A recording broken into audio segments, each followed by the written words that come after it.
हर हर महादेव दोस्तों, आज हम आ चुके हैं काशी के पिशाच मोचन इलाके में, जहां पर पितरों के मृत आत्माओं के शांति के लिए यहाँ पर प्रार्थनाएं होती हैं। यहाँ पर सारी कपाल क्रियाएं होती हैं। और आइए आपको अंदर मंदिर के अंदर ले चलते हैं, दिखाते हैं यहाँ पे। तो ये मुख्य पूजा स्थल है पिशाच मोचन का। यहाँ की सारी मान्यताएं आपको बताते हुए यहाँ के महत्व के बारे में हम चर्चा करेंगे। यहाँ के मुख्य पुरोहित उपाध्याय जी के द्वारा यहाँ पे कैसे पूजा पाठ होता है, पितरों की शांति के लिए किस तरह से श्राद्ध की क्रियाएं होती हैं, और मानव के जीवन में, मनुष्य के जीवन में किस तरीके से इसका फल देखने को मिलता है। बहुत सारी बाधाएं, बहुत सारे ग्रह दोष, बहुत सारी अड़चनें जो उनके जीवन में आती हैं, उन सारी अड़चनों का निवारण होता है। पितरों की आत्माओं की शांति के लिए प्रार्थनाएं होती हैं, जो कि मनुष्य के जीवन में बहुत ही लाभकारी और बहुत ही महत्वपूर्ण माना जाता है। और इसकी बड़ी प्राचीन मान्यता है, जो कि पुरोहित जी द्वारा सब कुछ बताया जाएगा। नमस्कार दोस्तों, एक बार फिर हमारे चैनल में आप सभी का स्वागत है। और आज हम लोग वाराणसी के पिशाच मोचन के बहुत ही प्राचीन मंदिर में हम लोग महाराज जी के साथ बैठे हुए हैं। ये हम आप सबका सौभाग्य है कि आज बहुत सुलभ तरीके से हम लोग को यहाँ की पूरी जानकारी मिलने वाली है। और पिशाच मोचन की जो महिमा है वो काशी में, जैसा कि महाराज जी से भी चर्चा हो रही थी, उन्होंने मुझे बताया कि काशी का ये प्राचीन तीर्थ स्थल है। और जब माँ गंगा का अवतरण काशी में नहीं हुआ था, तो आप सभी जानते हैं कि उत्तर वाहिनी माँ गंगा का यहाँ पर जो विश्व प्रख्यात माँ गंगा है, उत्तर वाहिनी काशी की माँ गंगा, उससे भी प्राचीन यहाँ की मान्यता है पुराणों में, जिसका वर्णन किया गया है। और यहाँ पर खास तौर से पितरों के श्राद्ध के लिए पूरे विश्व से लोग आते हैं। हमारे भारतवर्ष से ही नहीं, देश विदेश से भी लोग यहाँ पर चले आते हैं अपने पितरों के विसर्जन करने के लिए, उनके पुण्य आत्मा की शांति के लिए। तो इसी के संदर्भ में हम महाराज जी से सभी जानना चाहेंगे, हम सभी लोग महाराज जी जानना चाहेंगे। आपको मैं कोटि कोटि प्रणाम करता हूँ और आपके चरणों को स्पर्श करते हुए मैं आपसे आशीर्वाद प्राप्त करना चाहता हूँ। और इस सिलसिले में महाराज जी आप हम लोगों को बताएं कि यहाँ की क्या महिमा है। आप अपना परिचय देते हुए, अपना नाम बताते हुए, और यहाँ पे कैसे शुरुआत हुआ इन सब चीज़ों का, और हमारे जो भाई बंधु हैं उनको श्राद्ध की क्रिया क्यों करनी चाहिए, पिशाच मोचन का क्या महत्व है। आप अपना परिचय देते हुए शुरुआत करें महाराज। देखिए, हमारा नाम नागेंद्र कुमार उपाध्याय है। ये 12 घाट है, इसके हम प्रधान तीर्थ पुरोहित हैं। काशी में जब गंगा नहीं आई थी, उसके पूर्व का ही तीर्थ है। इसका नाम पिशाच मोचन विमल तीर्थ है। पिशाच मोचन विमल तीर्थ। यहाँ श्राद्ध होते हैं, यहाँ सारे तरह के श्राद्ध होते हैं जी।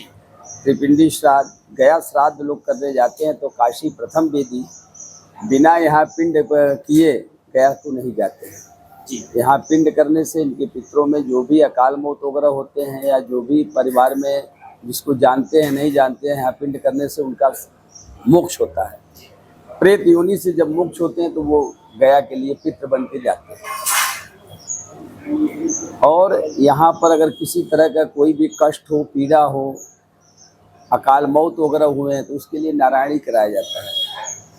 उसके अलावा परिवार में अगर किसी तरह के रोग से ग्रसित हो, दिक्कतें हों, धन का अभाव हो रहा है, तो उसके लिए त्रिपिंडी श्राद्ध कराया जाता है। त्रिपिंडी श्राद्ध में तीनों देवताओं का पूजन होता है, ब्रह्मा विष्णु महेश। ये श्राद्ध से हर तरह के कष्ट, ग्रह गोचर सब शांत हो जाते हैं। उसके लिए यहाँ त्रिपिंडी श्राद्ध कराया। और यहाँ कोई ऐसा पूजन नहीं है जो कि यहाँ श्राद्ध न होता हो, सारे श्राद्ध के यहाँ पूजन। इसी के लिए ये विख्यात है। और इसी के लिए मतलब इतना तक कि विदेशों से भी लोग आते हैं।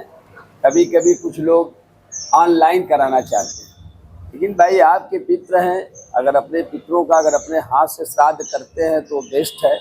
अगर नहीं कर पाते हैं तो भाई उसके लिए अगर आप ऑनलाइन भी चाहते हैं तो हो जाता है, लेकिन जो फल मिलना चाहिए वो फल कहाँ से प्राप्त हो। पुराणों में इसकी क्या मान्यता है महाराज, इस पर थोड़ा सा चर्चा करें। पुराण में इसकी मान्यता लिखी है, जब काशी में गंगा नहीं आया था उसके पूर्व का तीर्थ है। इसका नाम विमल तीर्थ है। अगर किसी भी तरह से आप अगर ग्रसित हो, किसी तरह से भी रोग से ग्रसित हो, कोई मानसिक रूप से प्रभावित हो, तो यहाँ श्राद्ध करने से वो भी दूर हो जाता है। इस जगह का यही महात्मा है। तो जैसे बहुत सारे लोगों का ये उत्कंठा होता है, ये उत्सुकता होता है जानने का कि उनके जीवन में बहुत तरीके की ऐसी समस्याएं हैं जिसका वो निदान कर करके थक चुके हैं, आजी खा चुके हैं, और विज्ञान में भी उसका कोई समाधान नहीं है। तो क्या कोई ऐसा आपके पास उदाहरण है, कोई ऐसे लोग हैं जैसे जिनका कोई डॉक्टरी इलाज चल रहा है? जहाँ पर विज्ञान भी अगर इस चीज को नहीं मानता है तो लोग अंत में आते हैं कि भैया चलिए अब बाबा का ही शरण में जाए। तो बाबा के शरण में आने से उनका हर तरह से कल्याण होता है, जो असंभव है वो भी संभव हो जाता है। कोई ऐसा उदाहरण आपके सामने है? आप तो इतने दिन से उदाहरण तो बहुत से हैं भाई, इतने लोग आते हैं, इतने लोगों का हुआ है। उदाहरण के बारे में कितना बताया जाए, इसके बारे में मतलब बहुत से ऐसे केसेस है जो कि इसका निदान हो चुका है। जैसे अभी आप बता रहे थे किसी महिला को गर्भवती नहीं अब वो सब तो मतलब सब रोजे आते हैं, रोजे ऐसा होता है, पर डे ऐसा होता है। जो भी जिसके पास समस्या है उसका निदान हो जाता है यार। एक दिन की तो बात है नहीं। इसका कोई पर्व होता है, कोई ऐसी विशेष तिथि होती है जिस तिथि में कराना है? ये पिशाच मोचन, यहाँ तो हमेशा पितरों का द्वार खुला रहता है 24 घंटे, जब चाहे तब आप श्राद्ध कर सकते हो। अन्यथा और भी जगह अगर करना चाहे तो इसके लिए तिथि है पंचमी, अष्टमी, एकादशी, तेरस और अमावस, ये दोनों पक्ष में होता है, कृष्ण पक्ष, शुक्ल पक्ष। सबसे अच्छा पीरियड क्या माना जाता है, सबसे शुभ मुहूर्त क्या माना जाता है इसको कराने? शुभ मुहूर्त मतलब लोग अमावस्या करते हैं, जैसे शनिचरी अमावस्या, सोमवती अमावस्या हुआ, उसको और लोग विशेष मतलब मानते हैं। त्रयोदशी हुआ, इन तिथियों पर मतलब विशेष माना जाता है। तो आपके हिसाब से आप लोगों को क्या संदेश देना चाहेंगे? क्या इस क्रिया को, जिसके माँ बाप मर जाते हैं, जो परलोक सिधार जाते हैं, जिनकी मृत्यु हो जाती है, भाई पितरों के निवर्तिक श्राद्ध करना भी इम्पोर्टेंट है। अगर पितरों को आप श्राद्ध नहीं करते तो आपके पितर अगर संतुष्ट हैं तो आपके परिवार में दिक्कत पैदा करबे करते हैं। तो उस दिक्कत को दूर करने के लिए लोग अपना श्राद्ध वगैरह फिर से कराते हैं, त्रिपिंडी श्राद्ध कराते हैं, ताकि अच्छा उसका बेनिफिट मिलता है। अच्छा, पिशाच, चूंकि पिशाच मोचन, पिशाच का मतलब भूत प्रेत, पिशाच मोचन, जहाँ पिशाचों का मोक्ष होता है उसी का नाम हुआ पिशाच मोचन। जहाँ की जाने के बाद पिशाचों का मोक्ष हो जाता है। यहाँ के कुंड की कोई महिमा बताएं? यहाँ पे बहुत बड़ा विशाल यहाँ का कुंड का महिमा यह है कि प्राचीन में मतलब हम लोग अपने आँख से देखें, इसके अंदर 7 कुंड थे, 7 कुंड से जल आता था और कुंड हमेशा निर्मल रहता था। क्या ये कुंड माँ गंगा से मिला हुआ है? क्या वही माँ गंगा? इसके अंदर मतलब 3 तरफ से नाले बने थे, जो कि जब कुंड में ओवर जल होता था तो वो जल निकल करके सीधे गंगा जी में ही जाता था।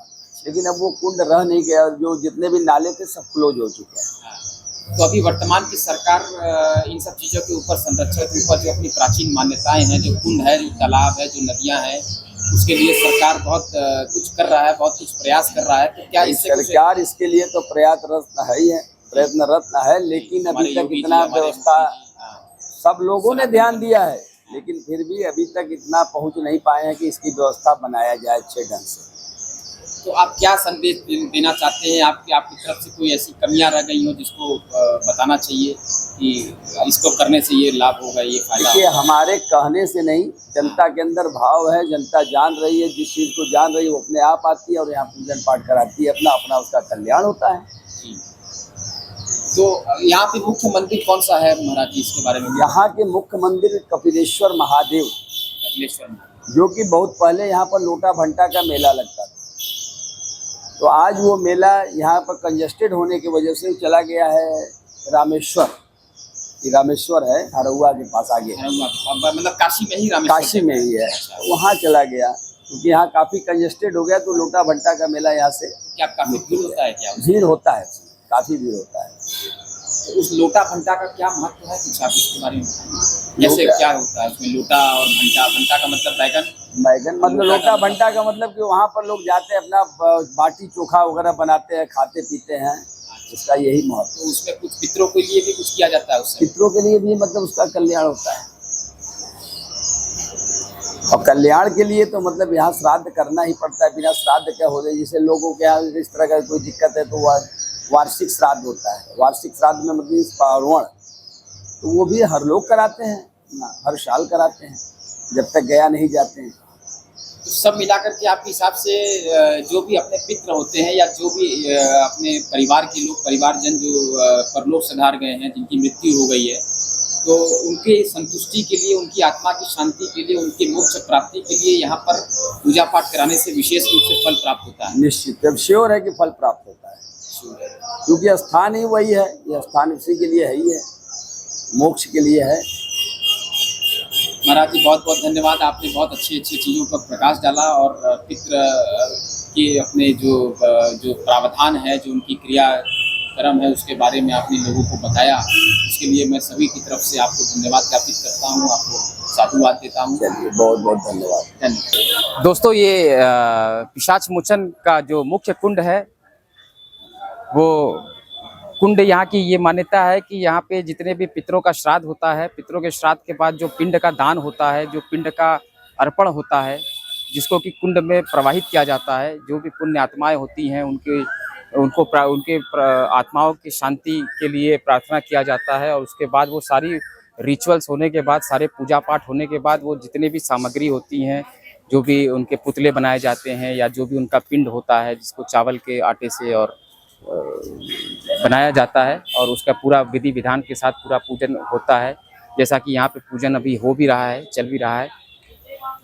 तो यही मुख्य कुंड है, जिस कुंड में ला करके फिर जो है उसको प्रवाहित किया जाता है, ताकि वो सारी चीज़ें जो पंचभूत हैं वो पंचभूत में जा कर के विलीन हो जाते हैं। और आत्मा को की शांति के लिए ये मुख्य प्रक्रिया है, जो आखिरी में इसी कुंड के अंदर आकर के किया जाता है।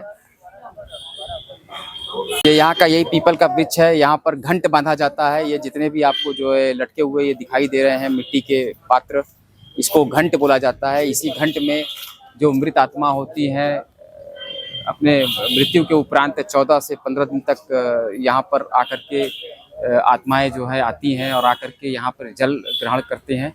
जो उनके पुत्रगण होते हैं या उनके जो परिवारगण होते हैं, वो लोग आकर के सुबह और शाम का यहाँ पर जल देते हैं।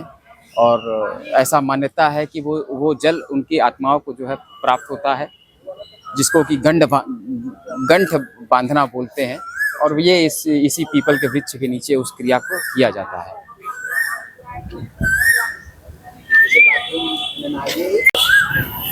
तो यही है दोस्तों, यही है काशी के जो पौराणिक महत्व को दर्शाता है। ये बहुत ही सुंदर यहाँ पर तालाब है, इसको कुंड बोलते हैं, जहाँ पर कि 3 नदियों का पानी आकर के मिलता है, जैसा कि महाराज जी ने अभी बताया, हम लोगों को जानकारी दी। और यहाँ पे जो वाइब है, यहाँ की जो एनर्जी है, जो यहाँ का वातावरण है, बहुत ही शांत, बहुत ही सुंदर प्रतीत हो रहा है।